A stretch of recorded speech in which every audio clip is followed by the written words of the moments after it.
You are welcome in the Life with Islam channel. Please stay with us. بسم اللہ الرحمن الرحیم۔ اللہ کے نام سے میں شروع کرتا ہوں جو بے حد مہربان نہایت رحم والا ہے۔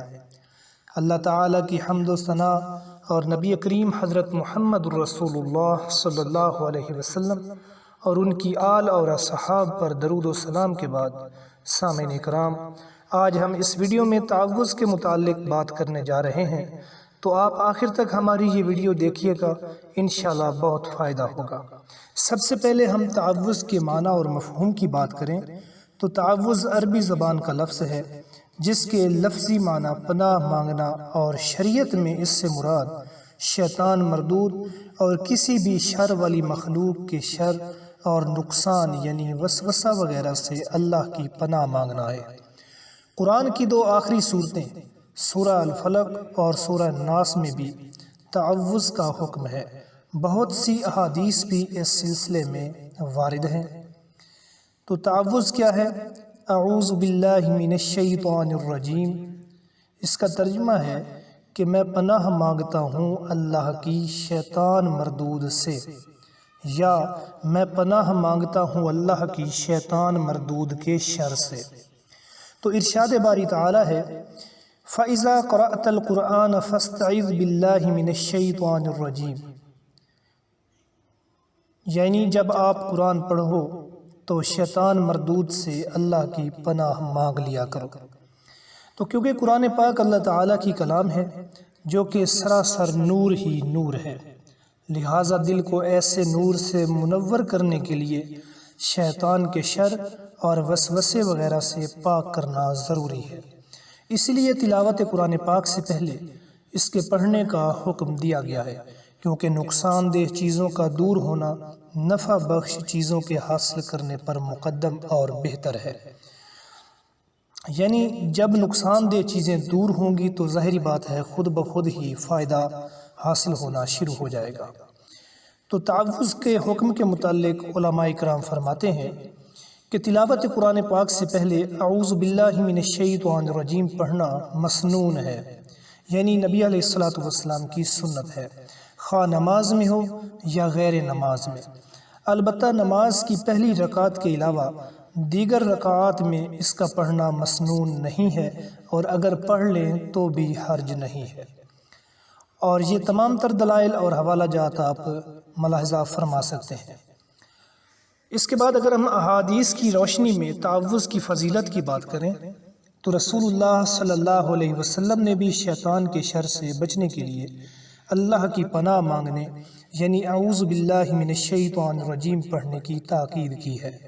اب تعوذ کے متعلق نبی کریم علیہ السلام کے فرامین بیان کیے جا رہے ہیں، توجہ کے ساتھ سماعت فرمائیں، انشاءاللہ فائدہ ہوگا۔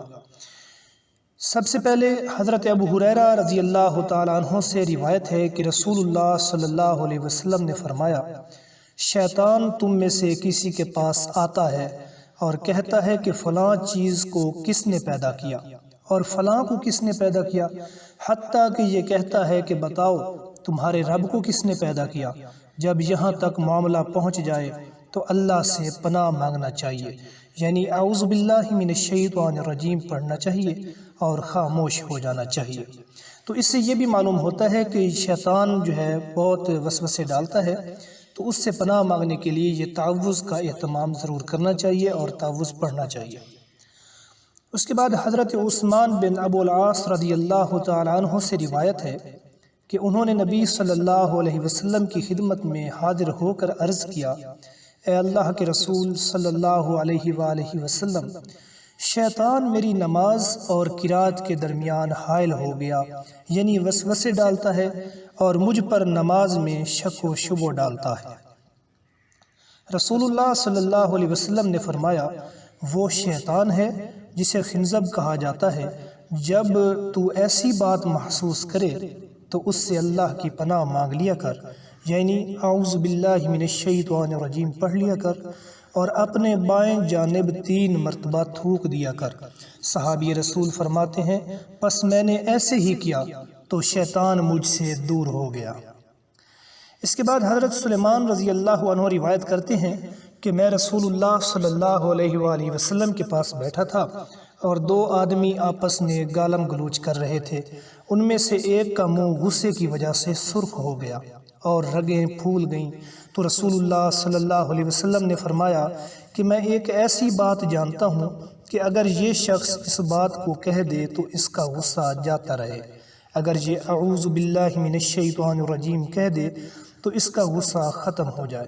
لوگوں نے اس سے کہا کہ حضرت صلی اللہ علیہ وسلم یہ فرما رہے ہیں کہ اعوذ باللہ من الشیطان الرجیم پڑھ لے، تو اس نے جواب دیا کہ مجھے جنون ہو گیا تھا، پھر اس نے یہ پڑھا اور اس کا غصہ دور ہو گیا۔ اسی طرح حضرت جابر رضی اللہ عنہ سے روایت ہے کہ رسول اللہ صلی اللہ علیہ وسلم نے فرمایا، جب تم میں سے کوئی ایسا خواب دیکھے جسے وہ ناپسند کرتا ہو تو اپنی بائیں جانب 3 بار تھوک دے اور شیطان سے 3 بار اللہ کی پناہ مانگے، یعنی اعوذ باللہ من الشیطان الرجیم پڑھ لے، اور اسے چاہیے کہ اپنے اس پہلو کو تبدیل کر لے جس پر پہلے تھا، یعنی کروٹ بدل لے۔ اس کے بعد حضرت ابو ہریرہ رضی اللہ عنہ سے روایت ہے کہ رسول اللہ صلی اللہ علیہ وسلم نے فرمایا کہ جب تم مرغ کی آواز سنو تو اللہ کا فضل مانگو، یعنی اللہم انی اسألک من فضلک پڑھو، کیونکہ اس مرغ نے فرشتہ دیکھا ہے۔ اور جب تم گدھے کی آواز سنو تو شیطان مردود سے اللہ کی پناہ مانگو، یعنی اعوذ باللہ من الشیطان الرجیم پڑھو، کیونکہ اس نے شیطان کو دیکھا ہے۔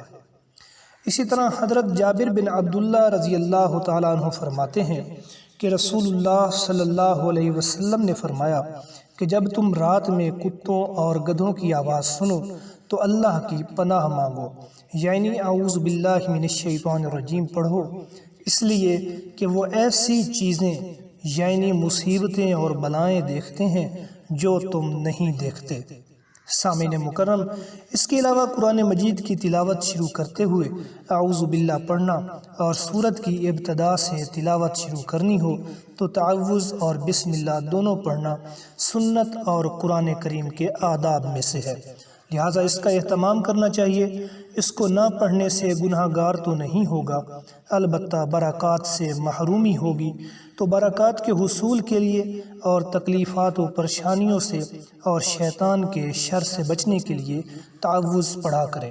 تو سامعین مکرم، ہم آخر میں ایک مرتبہ پھر خلاصہ عرض کیے دیتے ہیں جو تمام تر احادیث، اس سے پہلے تو قرآن مقدس میں یہ حکم نازل ہوا کہ آپ جب بھی تلاوت کیا کریں تو اس وقت آپ اللہ کی پناہ مانگ لیا کریں۔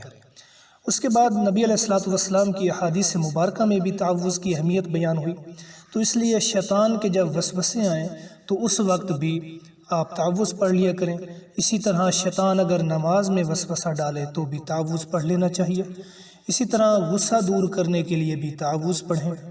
نیند میں برا خواب دیکھنے پر 3 بار تعوذ پڑھیں، اور مرغ کی آواز سن کر اللہ کا فضل اور گدھے کی آواز سن کر اللہ کی پناہ مانگیں، کتے کے بھونکنے پر بھی اللہ کی پناہ مانگیں۔ تو سامعین مکرم، اللہ رب العزت سے دعا ہے کہ اللہ رب العزت ہمیں عمل کرنے کی توفیق عطا فرمائے، آمین یا رب العالمین۔